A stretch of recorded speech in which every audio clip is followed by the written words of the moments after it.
बच्चा को 4 पर्ची मार देंगे, 2 लप्पड़ दे देंगे ना, चट से क्या करेगा, उसका दिमाग ना खुल जाएगा। और भैया बहुत मारा था हमको मास्टर के, खूब पूछे, खूब आएगा ना, दिमाग को खा जाएगा पूछते पूछते। झूठे बोल रहा है, बहुत विकसित शब्दावली का प्रयोग करते हैं, कुछ नहीं, बकवास बात। परिवेशीय कारणों से प्रभावित होता है? नहीं जी, नहीं जी, किसी का दिल पे हाथ पहुंचा देंगे तो परिवेश क्या करेगा उसमें? हाँ, कुछ हद तक कर सकता है ना। किसी से प्यार हो गया, अगर किसी धोखा दे दी तो हो गया ना, सम्यक का धक्का पहुंच गया सम्यक पर।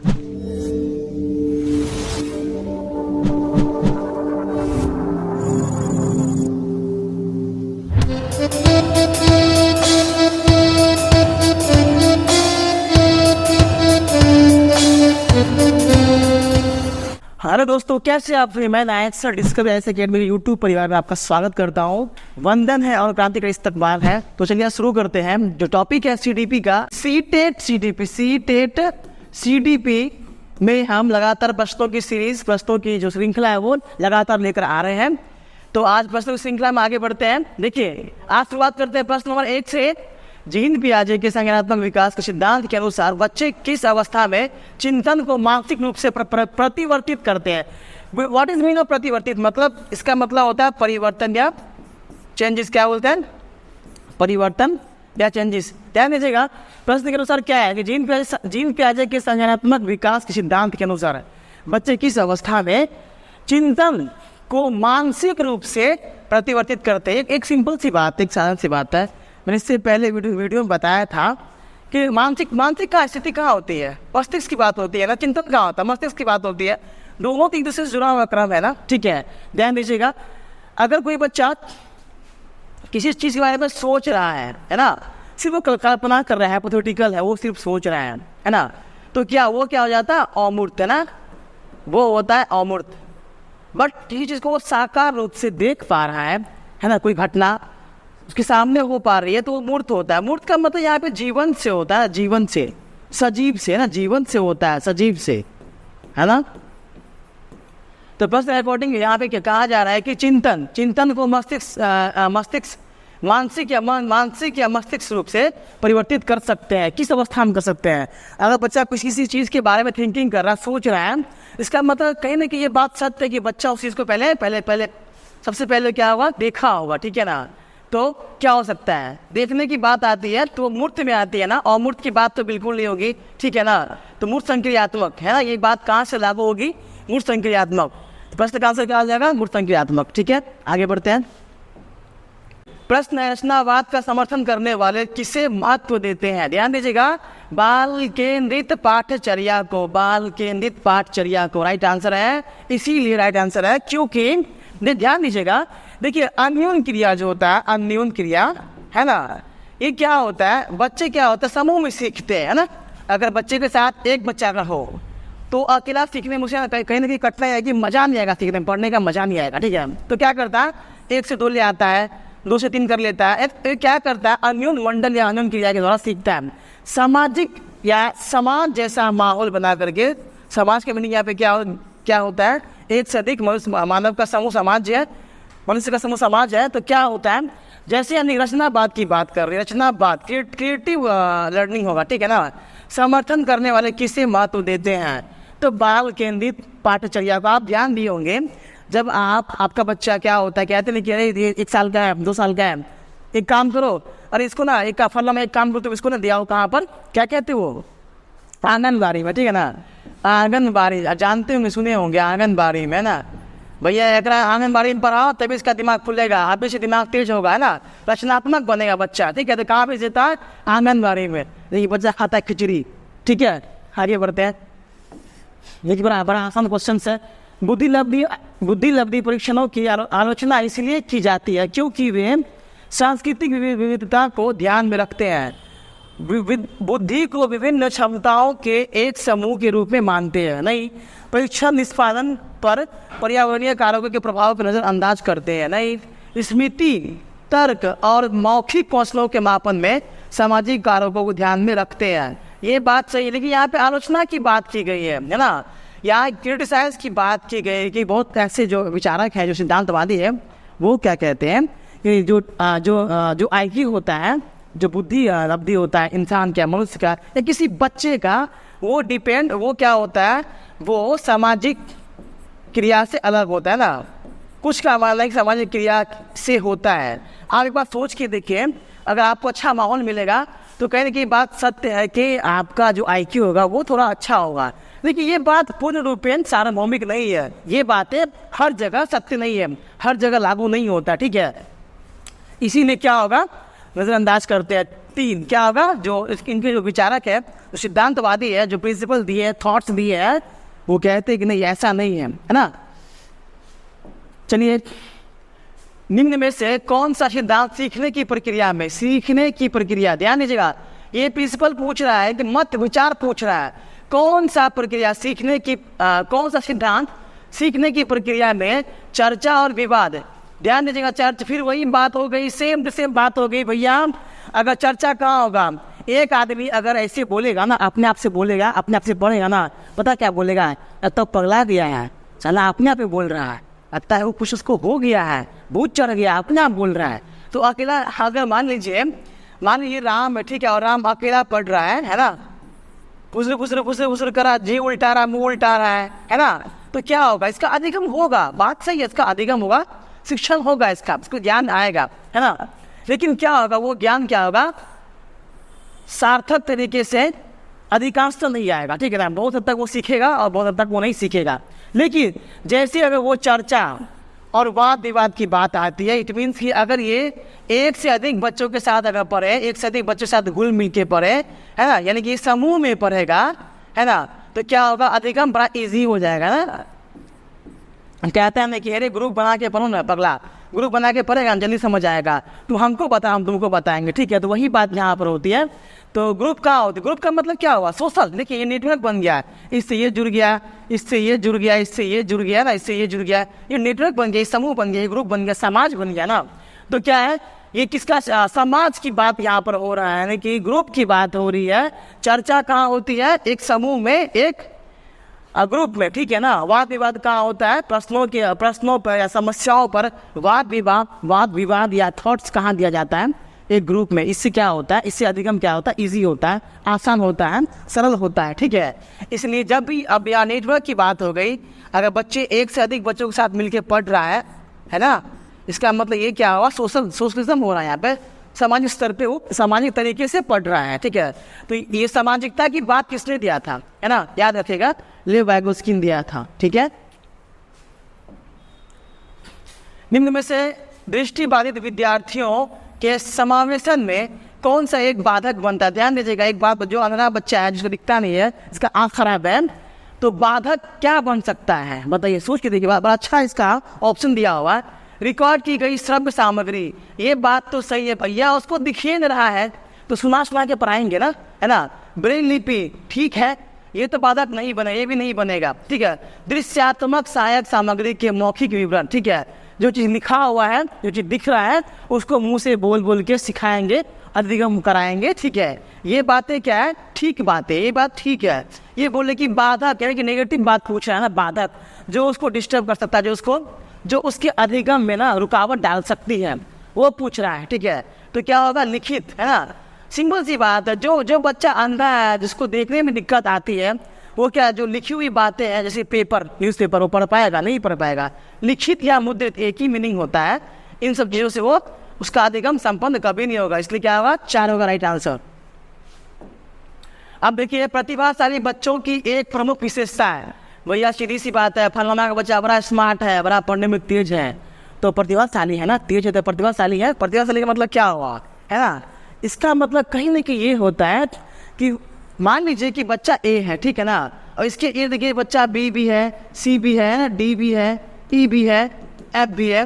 देखिए, तो कहने का मतलब क्या होता है कि यहाँ पे ए जो है ना, ए में टैलेंटेड है, प्रतिभाशाली है, इसका जो IQ है, इसका ए का जो IQ है, कहने कहीं ए का जो IQ है वो कहने कहीं B, D, F, E, G से कहने कहीं अधिक है ना, तभी तो प्रतिभाशाली है ना।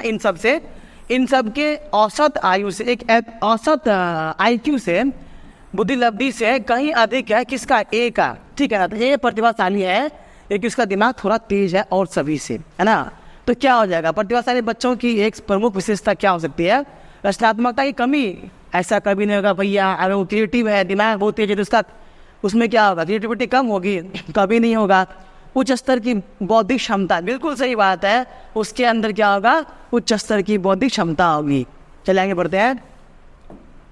चलिए प्रश्न है, अनुसूचित जाति यानी कि एसटी, शेड्यूल ट्राइब कहते हैं इसको, के विद्यार्थियों के समावेशन को सफल बनाने के लिए यह महत्वपूर्ण है कि, देखिए एक बात ध्यान दीजिएगा कि अधिगम में भाषा विचार है ना, ये बड़ा ही इम्पोर्टेंट चीज़ होता है ना। अगर भाषा संगत नहीं हो, भाषा समझ नहीं आ रहा है, कुछ भी बोल रहा है, तो अधिगम होगा, कुछ नहीं अधिगम होगा, ठीक है ना। ध्यान दीजिएगा, जो एस सी होता है ना, जो एस टी होता है, इनका अलग अलग, जो भील समुदाय से आता है उनका अलग भाषा होता है ना। तो क्या होता है, वो हिंदी या अंग्रेजी में थोड़ा कम उसका क्या होता है, पकड़ होता है, जिस कारण क्या होता है, अगर एक समान हिंदी वाले बच्चे के साथ समान इंग्लिश वाले बच्चे के साथ बैठा दिया जाए, और ये देखिए एस टी बच्चा है, ये सब हिंदी बोल रहा है, इंग्लिश बोल रहा है ना, हिंदी बोल रहा है ना, सब हिंदी बोल रहा है, और ये इसका भाषा क्या होगा, या तो उसका कोई, या तो डोगरा होगा, या फिर क्या होगा, भील भाषा बोलेगा, ये क्या होगा, एक अलग भाषा बोलेगा। कौन, एस टी वाला बच्चा। तो अब जो शिक्षक यहाँ पे पढ़ाएगा है ना, जो शिक्षक होगा, अभी तो भैया हम इंडियन बोल रहे हैं ना, तो हम कौन सा फारसी बोल रहे हैं, हिंदी बोल रहे हैं ना। तो आप अगर जो बच्चा क्लास में बैठा होगा और हिंदी समझना चाहेगा ना, क्योंकि सर भी हिंदी बोल रहे हैं, तो हिंदी में अगर समझाएंगे तो क्या होगा, अधिगम क्या होगा, आसान होगा, सार्थक होगा, जल्दी होगा, है ना। तो ये SC ST वाले बच्चे में क्या होता है, इसका भाषा थोड़ा अलग होता है, ठीक है ना। तो जो शिक्षक है, जो हम है ना, हमारा कर्तव्य है कि हम क्या होना चाहिए, हमें क्या होना चाहिए, प्रमुख समूह द्वारा सब पसंद की जाने वाली भाषाएं पढ़ाया जाए, उनके संस्कृति ज्ञान और अनुभवों को अनदेखी नहीं करनी चाहिए, गलत बात, ठीक है। उनकी अपनी स्थानीय भाषा में बनाई गई शैक्षिक सामग्री को उपलब्ध कराना चाहिए, बिल्कुल सही बात है। 3 क्या होगा, जो वो समझ पा रहा उसी से संबंधित या उसी सामग्री को लेकर उसे टीचिंग या अधिगम कराना चाहिए, ठीक है। निम्न में से कौन सा आंतरिक अभिप्रेरणा का उदाहरण नहीं है ना, कहता है इंटरनल इंस्पिरेशन का उदाहरण नहीं है ना। जिज्ञासा स्टे कीजिए, रुचि, स्पष्टता के लिए चाहत, गलत, पुरस्कार पाने के लिए प्रयास, ये बाह्य प्रेरणा होती है। तो क्या हो जाएगा, क्या पूछ रहा है कि नहीं, ये नेगेटिव पूछ रहा है, ठीक है ना। स्पष्टता के लिए चाहत, पुरस्कार पाने के लिए प्रयास, ये क्या, ये बाह्य प्रेरणा है, ठीक है ना, बाह्य प्रेरणा है ना। ये पूछ रहा है कि आंतरिक अभिप्रेरणा का उदाहरण नहीं है, ठीक है। तो क्या हो जाएगा, ये हो जाएगा 4, ठीक है, आंसर सही होगा 4।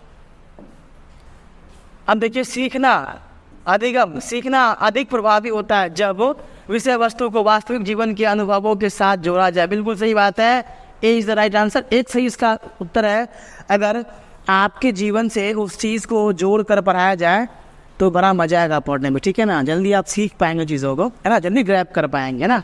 कोई बच्चा को ना कबड्डी बहुत पसंद होता है, उसे मैथ पढ़ाइएगा ना और दांत काट के भाग जाएगा, ये मास्टर पागल है, सलाम को यूनिवर्सिटी मैथ पढ़ाता है ना। तो क्या शिक्षक को क्या करना चाहिए, जो उनकी रुचि है ना, उसी से संबंधित बातें उन्हें पढ़ानी चाहिए, ताकि अधिगम सार्थक हो। वास्तविक जीवन से जोड़ के उसको टीचिंग या अधिगम कराना चाहिए, किसको, शिक्षक को। शिक्षार्थियों द्वारा ज्ञान के निर्माण को बढ़ावा देने के लिए एक विद्यालय को डैश शिक्षण शास्त्र प्रविधियों को बढ़ावा देना चाहिए। क्या करना चाहिए, बाल केंद्रित, भैया बहुत सिंपल सी बात है, बाल केंद्रित है। जब CDP पढ़ रहे हैं ना, बताइए, CDP पढ़ रहे हैं, बाल केंद्रित किया, बाल की बात होती है, बुढ़वा का बात थोड़ी ना होगा, हम लोग का बात थोड़ी ना होगा, अब तो बुढ़ा गए, यहाँ बाल केंद्रित की बात होती है।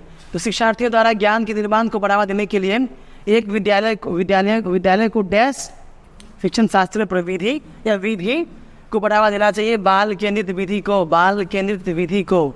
ध्यान दीजिएगा, बाल केंद्रित विधि क्या होता है, अगर आप जानकारी है तो आप जरूर कमेंट बॉक्स में लिखिएगा, नहीं तो बताएंगे, ये लंबा टॉपिक है। आगे है, विकास के संदर्भ में, विकास के बारे में निम्नलिखित में से कौन सा कथन सही है। देखिए पूछ रहा है क्या सही, यानी कि 3 जो ऑप्शन इसमें होगा वो बेकार होगा, गलत होगा, बेकार होगा, ठीक है ना। तो पूछ रहा है कि सही जो विकल्प, उसको सुनिए, है ना। तो विकास के संदर्भ में, विकास के बारे में निम्न में से कौन सा सही है। विकास पूर्ण रूप से केवल बात क्या है, गलत। विकास से अग्रम विशिष्ट से समान, विशिष्ट से समान नहीं भैया, सामान्य से विशिष्ट होता है, गलत, ठीक है। विकास बाहर से केंद्र की ओर होता है भैया, बाहर से केंद्र होता है, केंद्र की ओर होता है। किसने कहा? गड़बड़ मामला है, गलत है। विकास क्या होता है? विकास सिर से पाँव की ओर होता है। एक बात बताइए, अभी बॉडी कैसे काम कर, हम कैसे हम बोल पा रहे हैं, हम आपको पढ़ा रहे हैं, कैसे बोल पा रहे हैं, यहाँ भेजा काम कर रहा है ना। सबसे पहले क्या होता है बच्चा में, क्या होता है सबसे पहले उसका मस्तिष्क का विकास होता है, ठीक है ना। उसके बाद शरीर का विकास होता है, ठीक है ना। तो विकास में क्या है कि पहले सिर का विकास होता है, फिर पाँव, क्योंकि सिर जो होता है ना, सिर के अंदर तो मस्तिष्क होता है, ब्रेन होता है। वही ब्रेन तो करता है कंट्रोल या नियंत्रण करता है पूरे शरीर पर गतिविधि करने के लिए और भिन्न प्रकार की चीज़ें करने के लिए, ठीक है। तो पहले क्या होगा, सिर से पाँव तक का विकास होता है, ध्यान रखिएगा। आगे बढ़ते हैं। अब है भैया जैविक डैश योग्यता, जैसे कि चलना डैश के माध्यम से हासिल हो सकती है। जैविक डैश योग्यता, जैसे कि लिखने के लिए डैश की आवश्यकता होती है। देखिए जैविक डैश योग्यता, जैसे चलना, बच्चा कहाँ होगा, घर में, उसका जो प्राथमिक समाज होगा वो घर होगा, उसका चलना भी घर से ही सीखेगा ना। तो पहला क्या होगा, प्राथमिक क्या होगा, प्राथमिक मतलब प्रथम होता है। बच्चा पहले क्या करेगा, पहले क्या करेगा, बच्चा चलना सीखेगा ना, चलना सीखेगा बच्चा, प्राथमिक बातें, ठीक है। परिवेश के साथ आनंददायी अंतर क्रिया करके, बिल्कुल सही बात है। द्वितीय स्पष्ट अनुदेशन क्या होगा, अनुदेशन का मतलब क्या आता है, इसका मतलब होता है इंस्ट्रक्शंस, है ना, बच्चे को आदेश देना, है ना। देखिए ये जो होता है ना, बच्चा क्या आता है, बच्चा माँ के पेट से ही चलना फिरना सीख के आता है, लेकिन लिखना का उसे सीखना पड़ता है ना। लिखने के लिए उसको सीखना पड़ेगा, जो कि द्वितीय बात होती है, सेकेंडरी बात होती है। कोई बच्चा माँ के पेट से लिखना सीखा नहीं आता, ठीक है ना, उसको क्या होता है, लिखने के लिए सीखना पड़ता है, तो द्वितीय बात हो जाती है। तो लेकिन बट यानी का चलना क्या होता है, प्राथमिक बात है, जो माँ के पेट से ही लेकर आ जाता है टेक्निक, ठीक है ना। सब बुढ़वा बच्चा सब होता है। देखिए जीन पियाजे के अनुसार हमारे मौजूदा स्कीमा में अनुभवों को लगातार सम्मिलित करने की प्रक्रिया क्या कहते हैं, आत्मसात कहते हैं। बिल्कुल सही बात है, बिल्कुल सही बात है।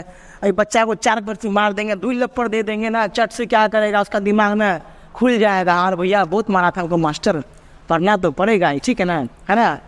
अभी यहाँ पे सिंगिंग हो या डांसिंग हो जाए, बड़ा मजा आ रहा है, खूब मैं ताली मारेगा, अरे बड़ा मजा आ रहा है पढ़ने में ना। तो क्या होगा, वो अनुभव को, नए अनुभव को अपने ज्ञान, अपने दिमाग में, मस्तिष्क में समाहित करेगा, ऐड करेगा। तो आत्मसात हुआ, आत्मसातकरण, ठीक है।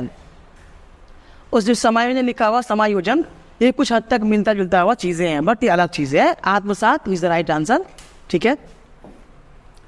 एक विद्यार्थी को किसी सवाल से जूझते देखकर उसकी अध्यापिका उस सवाल की भाषा को सरल करने और कुछ संकेत देने का निर्णय लेती है। लेव वाइगोत्स्की के सिद्धांत में इसे क्या कहा, मतलब बस पूछ रहा है कि वाइगोत्स्की भैया की कॉल करे, क्या बोला था, ठीक है ना, सिंपल सी बात है। इन्होंने कहा था सहायता।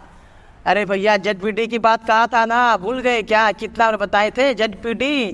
एक बच्चा है ना कच्चा सा, दूसरा बच्चा है बच्चा सा, है ना। देखिए बच्चा कैसे बाल खड़ा है। अब ध्यान दीजिएगा, एक बच्चा क्या हो रहा है, चीज़ों को खुद से सीख रहा है, एक बच्चा क्या कर रहा है, चीज़ों को किसी थर्ड पार्टी की सहायता से, है ना, सीख रहा है। तो बताइए सबसे पहले किसका अधिगम होगा, सबसे पहले कौन सीखेगा, किसका ज्ञान अधिक होगा। जाहिर सी बात है, ये जो A है ये तो खुद से सीख रहा है, और जो B है किसी के माध्यम से सीख रहा है। ZPD की बात यही हो जाती है, सही विकास क्षेत्र, है ना। तो B का दिमाग बड़ा तेज होगा, जल्दी सीख जाएगा। तो इसका मतलब किसी की सहायता से, पार मतलब सहायता से ना, किसी की सहायता से सीखा ना, सहायता से कोई तो उसको हेल्प किया, तभी तो वो जल्दी सीख पाया ना। तो पार भी थी, है ना। तो क्या हो जाएगा, पार इज द राइट आंसर। आगे बढ़ते हैं। प्राथमिक कक्षाओं के बच्चों के लिए निम्नलिखित में से कौन सा प्राथमिक सामाजिकरण का कारक या संस्था है। देखिए कितना सिंपल है यार, इतना बहुत आसान है। प्राथमिक पूछ रहा है ना, पहले की बात पूछ रहा है, पहले क्या आएगा भैया, हम 1000 दफ़ा बोले हैं, कुछ नहीं सब बात में। जब भी प्राथमिक की बात आए, कारक की बात आए, सामाजिक की बात आए, तो पहला परिवार होता है बच्चे का जन्म परिवार में होता है, तब बाहर दुनिया देखता हो। ठीक है, तो परिवार बस, और क्या। चलिए आगे बढ़ते हैं। भाषा और विचार के संदर्भ में निम्नलिखित में से कौन सा कथन सही है? जीन पियाजे ने प्रस्तावित किया है कि भाषा संज्ञान में ये दोनों में ना, ये दोनों बुरवा में लड़ा हो जाता है। कहता है क्या, पहले भाषा सुसज्जित होगा, अच्छा होगा, तो चिंतन या विचार जो है बड़ा सुंदर होगा। ठीक है, अब इसका उल्टा बोलता है कौन बोलता है? वाइगोत्स्की क्या कहते हैं? नहीं, वाइगोत्स्की बोलते हैं नहीं, पहले ये जीन पियाजे बोलते पहले विचार अच्छा होगा तो मुंह से बढ़िया भाषा निकलेगा, तो रार जैसे बोलेगा, है ना, लंगटा बच्चा जो होता है। ठीक है, दोनों के मत में थोड़ा अंतर है, मतभेद है, मगर दोनों की बातें बहुत हद तक सही है और लागू होती है। ठीक है, तो भाषा और विचार के संदर्भ में निम्न में से कौन सा कथन सही है? जीन पियाजे ने प्रस्तावित किया है कि भाषा संज्ञान में सहायक होती है ना। लेव वाल्स्की ने प्रस्तावित किया है कि भाषा का चिंतन पर कोई प्रभाव नहीं पड़ता, गलत बात है। जीन पियाजे ने प्रस्तावित किया है कि चिंतन करना भाषा को सीखने पर निर्भर करता है, कुछ हद तक सही है। लेव वाल्स्की ने प्रस्तावित किया है कि भाषा चिंतन को सुसाधित करती है, बात सही है। ठीक है ना, यहाँ में पूछ रहा है वही कि भाषा और विचार, ठीक है ना, भाषा चिंतन, अभी चिंतन या विचार, ठीक है, तो क्या होगा? 4, तो सही हो जाएगा। प्रश्न है, जेंडर प्रमुख रूप से एक डैश निर्मित है, ठीक है ना, क्या होगा? सामाजिक निर्मित है ना, सामाजिक निर्मित होता है। जैसे कि देखिए, ध्यान दीजिएगा कि हमारा समाज यानी कि मनुष्य ही है जो ये कहता है कि वो लड़का है वो लड़की है ना, है वो बकलवा है वो बकलेलिया है। ठीक है ना, ये समाज कहता है ना, ये लड़का है लड़की है। बट जो लिंग होता है ना, जो ईश्वर देते हैं, जो प्रकृति से मिला हुआ, वो कहता है सब समान है भैया, जैविक है ना, जैविक। सुनने में शर्म आ रहा है किसी को क्या? जैविक। ठीक है, तो क्या हो जाएगा? सामाजिक ना,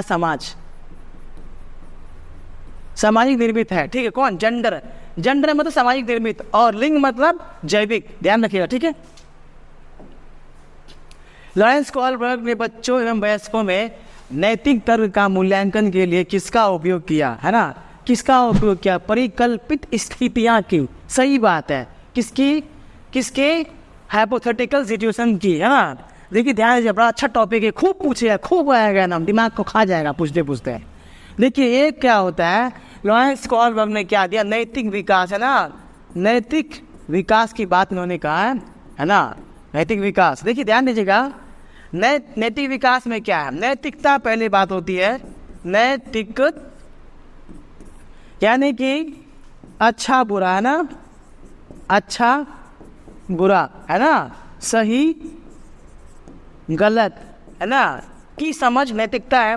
अब ध्यान दीजिएगा, नैतिक तर्कना होती है, नैतिक तर्कना, है ना, नैतिक तर्कना होती है। देखिए अगर मान लीजिए अभी हम चोरी करेंगे तो क्या होगा? कहीं ना कहीं दिल मेरा कहेगा कि नहीं यार गलत है, चोरी करना गलत है ना, ये सब पाप है, ये काम नहीं करना चाहिए, है ना।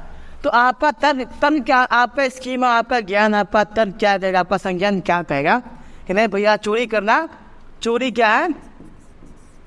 चोरी करना बुरी बात है ना, चोरी करना बुरी बात है ना। लेकिन यहाँ पर चोरी करना बहुत इम्पोर्टेंट है, ठीक है ना। ठीक है, आप आगे चलते, देखिए आगे चलते इसमें।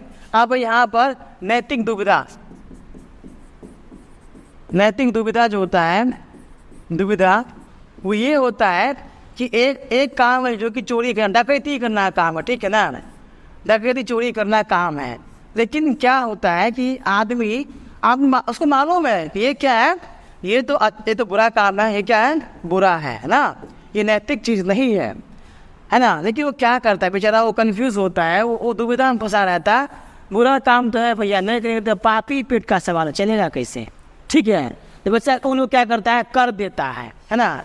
जब ये वो कर दिया तो नैतिक व्यवहार हो गया, है ना, नैतिक व्यवहार हो गया। आपने उस काम को कर डाला तो नैतिक व्यवहार हो गया। ठीक है, ये क्या हो रहा है ना, आप क्या कर रहे हैं? आप सोच विचार रहे हैं ना, कल्पना कर रहे हैं ना, चोरी करे कि नहीं करे, है ना, मार लगेगा, पकड़ा जाएगा, थाना हो जाएगा, पुलिस पकड़ लेगा ना, पिटाई लगेगा। आप क्या आपकी स्थिति होती है, वो स्थिति क्या होती है? काल्पनिक स्थिति होती है। आप सोचते रहते, विचार विमर्श करते रहते हैं। ठीक है, तो एक सही हो जाएगा। रचनात्मक आकलन, है ना, रचनात्मक आकलन क्या है? समूचा शिक्षण है ना के दौरान ये इस प्रक्रिया के दौरान ये किया जाता है, ठीक है ना। आप ध्यान दीजिएगा, जब बच्चा पढ़ता है, जब बच्चा पढ़ रहा होता है या कोई शिक्षक उसे पढ़ा रहा होता है, जब कोई शिक्षक उसे पढ़ा रहा होता है, किसे? क्लास में, वर्ग में, किसको? बच्चा को, ठीक है ना। तो ध्यान दीजिएगा क्या होता है, ये जो शिक्षक होशियार होता है ना, वो चाहता है कि ना बच्चा क्रिएटिव तरह से सोचे, तो उसे ना कुछ ऐसा सवाल देता है ना, सवाल देता है, कुछ गतिविधि देता है ना, गतिविधि कि तुम एक काम करो, ये ऐसा ऐसा काम करके दिखाओ, जो उसके लिए थोड़ा मुश्किल और वो सोचने पर मजबूर हो जाए, है ना। उस गतिविधि या उस सवाल को हल करने के लिए, उस गतिविधि को करने के लिए वो अपने स्कीमा का, अपने ब्रेन का अधिक से अधिक उपयोग करे। जब भी वो ब्रेन का वो बच्चा मैक्सिमाइज यानी कि अधिक से अधिक उपयोग करेगा, तब वहाँ पे क्या होगा? क्रिएटिव मूल्यांकन हो जाएगा, स्टार्ट, रचनात्मक अधिगम या आकलन शुरू हो जाएगा, ठीक है। तो 3 क्या होगा? समूची शिक्षण अधिगम प्रक्रिया के दौरान किया जाने वाला आकलन रचनात्मक आकलन है, ठीक है। प्रश्न है, निम्न में से कौन से उपागम होगा? उपागम मतलब क्या होता है? विधि, प्रविधि, सिस्टम, प्रणाली, ठीक है। उपागम के द्वारा विद्यार्थियों में समालोचनात्मक चिंतन, समालोचनात्मक थिंकिंग, है ना, मतलब कि क्रिटिकल थिंकिंग, है ना, वो चिंतन जो उच्च स्तर का हो, ठीक है ना। सामान्य से उच्च स्तर की थिंकिंग, चिंतन जो है वो क्या कहलाता है? समालोचनात्मक चिंतन, है ना। अभी मेरे जाओ उसको 2 मुक्का दे के आओ तो बिना मतलब का सोचना पड़ जाएगा उसको। हाई शरीर पगला गया, 2 मुक्का उसको मारने के लिए बोल रहा है बिना मतलब, भाई तो तरीका हुआ। अब जाओ तुम मार के तुम्हारा नंबर काट लेंगे अब एग्जाम में। बेचारा क्या करेगा? सोचेगा बहुत ज़्यादा, ठीक है ना। या ऐसा कार्य देंगे जो कर नहीं पाएगा, और करना चाहेगा भी तो अपने स्कीमे का बहुत हाई स्तर से उपयोग करेगा, सोचेगा या क्रियाएं करेगी, ठीक है। हम देखिए, समालोचनात्मक चिंतन को बढ़ावा देने की संभावना है। कहाँ संभावना है? तो बंद अंत वाले तय आधारित प्रश्न पूछना, परिकल्पनाओं को विकसित करने में विद्यार्थियों को सहयोग देना, नहीं। अभिसारी चिंतन को बढ़ावा देना, अभिसारी गलत, केवल पाठ केवल गलत, ठीक है। तो क्या हो जाएगा? बंद अंत वाले तय आधारित प्रश्न पूछना, ठीक है ना। ये एक टॉपिक अपने आप में थोड़ा सा विशाल टॉपिक है, तभी इसको बताएंगे अच्छे से आगे, ठीक है। नहीं, आप ये समझ लीजिए, ऐसा कार्य बच्चों को देना जो बच्चे का बस का है, ये नहीं, बच्चा कर नहीं पाएगा उसको, ठीक है ना। समालोचनात्मक चिंतन वही होगा, जब वो कर नहीं पाएगा तो उसे करने की चेष्टा करेगा, बार बार क्या करेगा? प्रयास करेगा, हमसे ही काम हो जाए, ठीक है ना। लेकिन वो जल्दी होगा नहीं, है ना। जिसमें कठिनाई बहुत आएगी सोचने या चिंतन या करने में, जिस गतिविधि को करने में, जिस सवाल को हल करने में आपका स्कीमा का बहुत ज़्यादा उपयोग होता है, वो क्या है? वो कार्य यहाँ पे क्या कहलाता है? समालोचनात्मक चिंतन कहलाता है, ठीक है। अब देखिए, आवश्यकताओं को पूरा करने के लिए एक शिक्षक को मानकीकृत पाठ्यचर्या अपनानी चाहिए। मानकीकृत पाठ्यचर्या अपनानी चाहिए, बात सही है, लेकिन हमेशा नहीं, ठीक है ना। ये हमेशा स्टैंडर्ड एजुकेशन हमेशा लागू नहीं होता है ना। मान लीजिए एक क्लास में 10 बच्चा है, ठीक है ना, अंग्रेजी का विषय पढ़ा रहे हैं, आज पढ़ाए, कल पढ़ाए, परसों पढ़ाए, और हम उम्मीद क्या करेंगे कि हाँ सब सीख गया होगा। ऐसा बिल्कुल नहीं होता है, ठीक है ना। ऐसा बिल्कुल भी नहीं होता है कि हम जो पढ़ा रहे हैं वो सबके भेजे में आए, सबके दिमाग में आए, ठीक है। तो मानकीकृत पाठ्यचर्या जो है वो ज़्यादा इफेक्टिव नहीं होता है, अपनानी चाहिए नहीं। ये बातें 20% सही है और 80% बेकार है, ठीक है। मानकीकृत पाठ्यचर्या सभी प्रकार की व्यक्तिगत भिन्नताओं को ध्यान रखती है, नहीं बिल्कुल रखती है, वो सामान्य चलती है ना, सबको लेकर समान चलती है, जो कि इससे क्या होता है? अधिगम क्या होता है? प्रभावित होता है, अधिगम सही से हो नहीं पाता है। आप देखिए ना, एक क्लास है, कोई बच्चा बहुत तेज होगा, कोई बच्चा बहुत सुस्त होगा ना, कोई बहुत किसी का स्कीमा बहुत हाई होगा, किसी का दिमाग बहुत तेज होगा, IQ बहुत तेज होगा, है ना। तो आप क्या शिक्षा को उम्मीद कर पाएंगे कि जो भी स्टैंडर्ड करिकुलम या फ्रेमवर्क है, हम जो आज पढ़ा रहे हैं, जो सिलेबस है वो जो कंप्लीट होता जा रहा है, वो सब का कंप्लीट हो रहा है? ऐसा हो सकता है क्या? इसमें से क्या होगा? 2 का होगा कंप्लीट, 4 का नहीं होगा, 4 का होगा, 6 का नहीं होगा, है ना। उसमें से क्या होगा? बच्चे वंचित रह जाएंगे अधिगम से, ठीक है। इसीलिए जो मानकीकृत पाठ्यचर्या होती है वो कहीं ना कहीं इफेक्टिव नहीं होती है ना, सार्थक नहीं होती। इसलिए ये बातें 20% सही कर सकते हैं, 80% कर सकते हैं बेकार है, ठीक है ना। तो क्या हो जाएगा? ये दोनों ही बात गलत है, ठीक है। ए और आर दोनों सत्य है, 4, ठीक है। अब देखिए आगे है, निम्न में से क्या ध्यान भाव, ध्यानाभाव, ठीक है ना, ध्यानाभाव, ठीक है ना, ध्यान भाव एवं अति सक्रियता विकार से संबंधित है, ADHD है ना, संबंधित है। उच्च अवधान अवधि, दृढ़ आवश्यकशीलता। ध्यान दीजिएगा, एक बच्चा अपन लुक्कर होगा क्लास में, ना कूदकेगा बहुत ज़्यादा, न अपना आप रहेगा, ना पढ़ने देगा, पीछे लाके टोक देगा, कोई काम बोलिए इसको टास्क दीजिए, होमवर्क दीजिए, ऐसा करके और होमवर्क है ना, होमवर्क दीजिएगा ना, तो करके नहीं आएगा, बहाना मारेगा, रहेगा हम भूल गए, या भूल जाता है, उसका ना दिमाग स्थिर होता है नहीं। वो क्या होता है, दिमाग उसका क्या होता है, आवेगशील होता है, बहुत ही कभी किसी स्थिति में बहुत तेज चलता है दिमाग उसका, है ना, जिससे क्या हो जाता है, वो तो खुद को स्मार्ट मानता ही है, लेकिन उससे लोगों को डिस्टर्बेंस होती है। दृढ़ आवेगशीलता होगा, दृढ़ को छोड़ दीजिए, बट वो आवेगशीलता बहुत ज़्यादा होगा, है ना, बहुत ज़्यादा उसमें गतिशीलता होगी। प्रश्न है, देखिए कथन है, एक शिक्षक को विषय वस्तु को पढ़ाने के लिए उससे संबंध एवं संगठित तरीके से प्रस्तुत करना चाहिए। हाँ भैया सही बात है, फिजिक्स पढ़ा रहे हैं, केमिस्ट्री पढ़ा रहे हैं, तो क्या होना चाहिए, केमिस्ट्री जब पढ़ा रहे हैं, मैथ पढ़ा रहे हैं, तो हम किसका एग्जाम्पल लेंगे, पढ़ा रहे हैं केमिस्ट्री लेंगे एग्जाम्पल मैथ का, पढ़ा रहे हैं फिजिक्स एग्जाम्पल लेंगे संस्कृत का, है ना, तो वो क्या हो जाएगा, असंगत बातें, वो बातें जो संदर्भित नहीं है, उस चीज़ से मिलता जुलता हुआ नहीं है, ठीक है, तो क्या होगा, शिक्षक को चाहिए कि उससे मिलता जुलता हुआ चीज़ ही विषय वस्तु को पढ़ाना चाहिए। इससे क्या होगा, संबंध संगठित तरीके से क्या होगा, अधिगम हुआ, क्या होगा चाहिए, और इससे क्या होगा, अधिगम आसान होगा। देखिए टोटली इन शॉर्ट बात ये है ना कि संक्षिप्त में कि यहाँ पे मेन बातें होती है अधिगम से, बच्चा सीख पा रहा है ना, माध्यम कोई भी हो, बस यही इम्पोर्टेंट है। लक्ष्य हमारा यही है। शिक्षण का लक्ष्य क्या है, शिक्षण का लक्ष्य क्या होता है, लक्ष्य यही है ना कि अधिगम सार्थक रूप से हो पाए, बच्चे सीख पाए, ग्रैब कर पाए चीज़ों को, उसमें नए नए ज्ञान आ सके, हाँ बस वही बात होती है। अधिगम एक निष्क्रिय प्रक्रिया है, ऐसा हो सकता है क्या, डीएक्टिवेट प्रोसेस हो सकता है, कभी नहीं सकता। अधिगम एक सक्रिय प्रक्रिया होती है ना, तो क्या है कि यहाँ पे ए तो सही है बट आर गलत है, ठीक है ना, ए तो सही है आर गलत है, ए तो सही है लेकिन आर गलत है, 3 सही हो जाएगा। डिसलेक्सिया से ग्रसित विद्यार्थी, है ना, डिसलेक्सिया से ग्रसित विद्यार्थी लंबे निबंध लिखने के लिए बहुत उत्सुक होते हैं, कईयों न होगा, कभी नहीं होगा, ठीक है ना, झूठे बोल रहा है, बहुत विकसित शब्दावली का प्रयोग करते हैं, कुछ नहीं, बकवास बात। पठन सामग्री को बहुत आसानी से समझते हैं, पढ़ने के लिए अनिच्छुक होते हैं, हाँ ये बात तो सही है ना। जिसको डिसलेक्सिया क्या है, डिसलेक्सिया एक विकार है, प्रॉब्लम्स है ना, कहीं लिखो आम, तो पता है आम कैसे लिखेगा, अरे भैया ऐसे लिखेगा आम को, हम लिखते हैं आम को ऐसे, वो लिखेगा और तब लिखेगा आम, है ना, उसका मन नहीं पढ़ने का, कुछ नहीं कुछ करना चाहेगा नहीं, क्योंकि वो प्रॉब्लम्स पे गिरा रहता है, पढ़ने के लिए अनिच्छुक होते हैं, उसको मतलब नहीं होता पढ़ने से, कुछ विकास करने से, है ना, क्योंकि वो बेचारे को प्रॉब्लम्स होता है।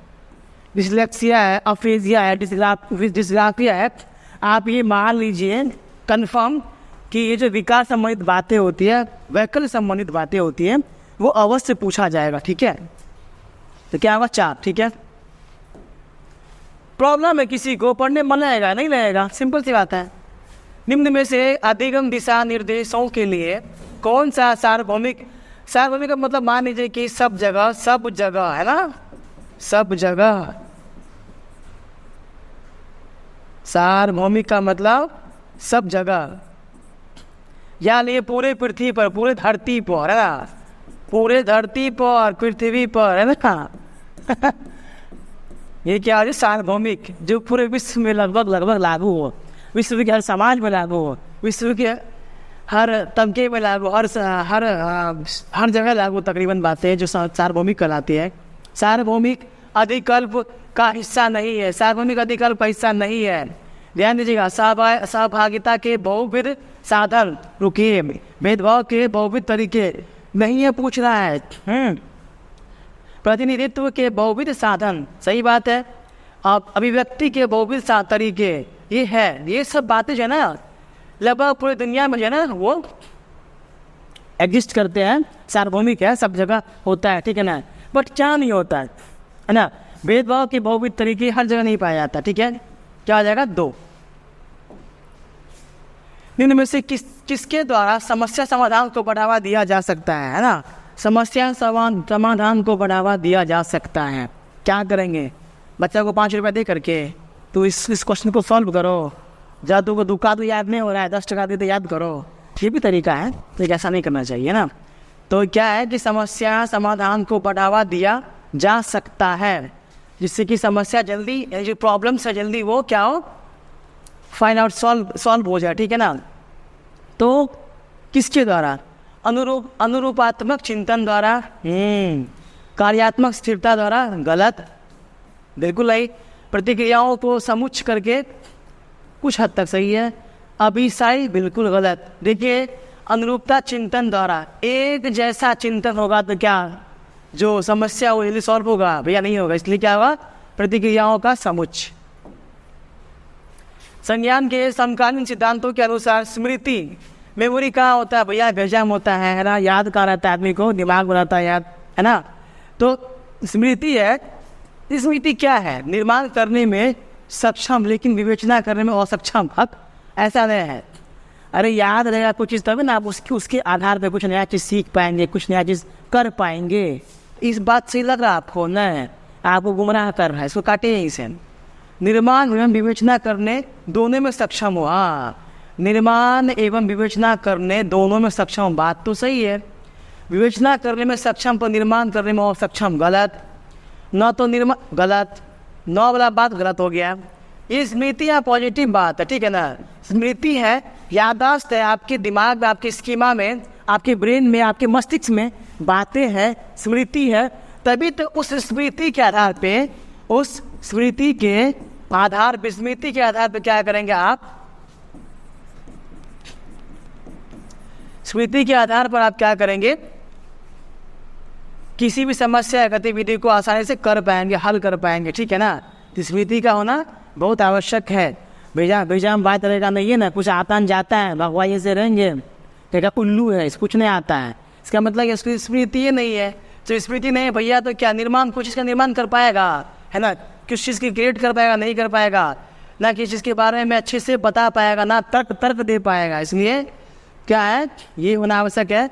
ये बातें सही है ना। अगर ये नहीं हुआ तो ये सब कभी नहीं हो पाएगा। ये है तभी तो ये सही बात हो रहा है ना, ठीक है। संवेगों के बारे में निम्नलिखित में से कौन सा कथन सही नहीं है? संवेग का मतलब क्या होता है? इमोशनल, है ना, इमोशनल फूल। कथन सही नहीं है, नेगेटिव बात पूछ रहा है, ध्यान दीजिएगा। संवेग कौशलों को प्रक्रमित करने वाली सूचना को प्रभावित करते हैं। थोड़ा सा सही है। संवेगात्मक विकास परिवेशीय कारणों से प्रभावित होता है। नहीं जी, नहीं जी, किसी का दिल पे हाथ पहुंचा देंगे तो परिवेश क्या करेगा उसमें? हाँ, कुछ हद तक कर सकता है ना। किसी से प्यार हो गया, कि धोखा दे दी तो हो गया ना, संवेग का धक्का पहुंच गया संवेग पर। संवेग और संज्ञान दोनों अपने आप में एक दूसरे से स्वतंत्र है। संवेग और संज्ञान एक दूसरे से स्वतंत्र नहीं है, गलत बात है ना। संवेग अधिगम के लिए अभिप्रेरणा को प्रभावित करते हैं। हाँ, संवेग अधिगम के लिए अभिप्रेरणा को प्रभावित करते हैं या नहीं पूछ रहा था, ये तो बात सही है, करते हैं। नहीं पूछ रहा है तो क्या हो जाएगा? ये तो बात सही है ना। सही नहीं है, ये कथन सही है ना। संवेग सूचनाओं को, ये इस कथन भी सही है। संवेगात्मक विकास परिवेशीय कारणों को प्रभावित होता है, ये कथन आधा आधा सही है, 50-50 बात सही है। पूर्ण सही बिल्कुल नहीं हो सकता ये क्वेश्चन, चाहे कितना भी कोई भी CDP क्यों ना पढ़ ले। मैं चैलेंज कर सकता हूँ, ये प्रश्न जो ऑप्शंस है जो वीडियो में देख रहा होगा, ये पूर्ण सही ऑप्शन विकल्प नहीं है, ठीक है ना। तो क्या हो जाएगा? स्वतंत्र है। ये बातें गलत है, स्वतंत्र बिल्कुल नहीं होता है, एक संगत होता है, एक जैसा ही होता है। इसलिए क्या हो जाएगा? इसका आंसर 3। चलिए आगे बढ़ते हैं। हाँ, देखिए प्रश्न है, एक अनुकूल समर्थित सीखने का, यानी कि अनुकूल सीखने का वातावरण, है ना, ऐसा माहौल हो जहाँ पर शिक्षण क्या हो? आसान हो, अधिगम क्या हो? आसान हो। मैंने कहा इससे पहले भी, हम बोल रहे थे बार बार कि CDP या फिर देखिए शिक्षा जो है ना, उसका कुल मिला के बात यही है कि बच्चे का अधिगम हो, बच्चे का सामाजिक, सांस्कृतिक, मानसिक, संज्ञानात्मक हर तरह का विकास हो। तो वो कैसे होगा? जब शिक्षण होगा। शिक्षण कब होगा? जब शिक्षण सही तरीके से सार्थक होगा, है ना, पूर्ण होगा, तभी तो कुछ सीख पाएगा ना, कुछ कर पाएगा। तो एक अनुकूल सीखने का वातावरण बनाने के लिए एक शिक्षक को क्या करना चाहिए? सबको मार के भगा देना चाहिए ना? नहीं, ऐसा नहीं करना चाहिए। विद्यार्थियों के बीच सहयोग को बढ़ावा देना चाहिए। बहुत अच्छी बात है, अच्छी बात है। विद्यार्थियों को बेहद कम अपेक्षा है, बिल्कुल गलत बात है। महारत को उन्मुख प्रतिपुष्टि देने से बचना चाहिए। जी नहीं, के लिए क्या करना चाहिए पूछ रहा है। विद्यार्थियों को ये नहीं करना चाहिए, गलत। विद्यार्थियों को कोई स्वायत्तता नहीं देनी चाहिए। ऐसा गलत है, देना चाहिए भैया। विद्यार्थी को, जो स्टूडेंट्स होते हैं, उसे स्वतंत्र रूप से सोचने के लिए देना चाहिए, विचार करने के लिए, चिंतन करने के लिए स्वतंत्र रूप से देना चाहिए। ठीक है, तो ये बातें कहाँ पुष्ट करती है, कहाँ संतुष्ट करती है? तो बढ़ावा देना चाहिए। एक चलिए, प्रश्न है विद्यालय आने से पहले, प्रश्न है विद्यालय आने से पूर्व छोटे बच्चों में अपने परिवेश की समझ बनाने के सहज सिद्धांत मौजूद होते हैं। सही बात है भैया, है ना, बिल्कुल सही बात है। इस प्रकार की समझ पूरी तरह से अतार्किक है और इसकी अनदेखी करनी चाहिए। मानो मास्टर, ऐसा नहीं है, मकबूल मास्टर, ऐसा नहीं होता है। ये सही है बट आर गलत है भैया, ए सही लेकिन आर गलत है, 3 सही हो जाएगा। चलिए इस सीरीज को ही समाप्त करते हैं। उम्मीद है आप सभी इस वीडियो को देखने के बाद सही कमेंट करेंगे, स्वच्छ कमेंट करेंगे, हमें उम्मीद भी आपसे है। और ये जो है CTET 2023 का एग्ज़ाम होने वाला है, जो कि 20 अगस्त से होने वाला है, संपन्न होगा 20 अगस्त को। इससे पहले तक 19 अगस्त तक हम आपका साथ नहीं छोड़ेंगे, आगे भी नहीं छोड़ेंगे, और आपको भी हमारा साथ नहीं छोड़ना है ना। साथ रहिए, हमारे साथ रहिए, मज़ा आ जाएगा। अभी तो कुछ नहीं बता रहे हैं हम, बस कर क्या रहे हैं, हल्का फुल्का बता रहे हैं, आगे बढ़ जा रहे हैं। बट ये चीज़ें थोड़ा डीप है ना, है तो आसान, लेकिन जब बताएंगे अच्छे से बताएंगे, तो वक्त लेके बताएंगे तो बड़ा मजा आएगा पढ़ने में। ठीक है, तो आप सबसे अनुनय विनय विनती है, इस वीडियो को अधिक से अधिक शेयर करें, लाइक करें, सब्सक्राइब करें, ताकि ना हमारा मोटिवेट बना रहे, हम खूब ऐसे ही खूब बढ़िया से पढ़ाएं, मज़े से पढ़ाएं, आपको भी ज्ञान मिले, आप भी सीखें, आपका विकास कंटिन्यू हो पाए, आप भी खूब पास कर पाए, है ना। चलिए बहुत बहुत धन्यवाद, मिलते हैं नेक्स्ट वीडियो में।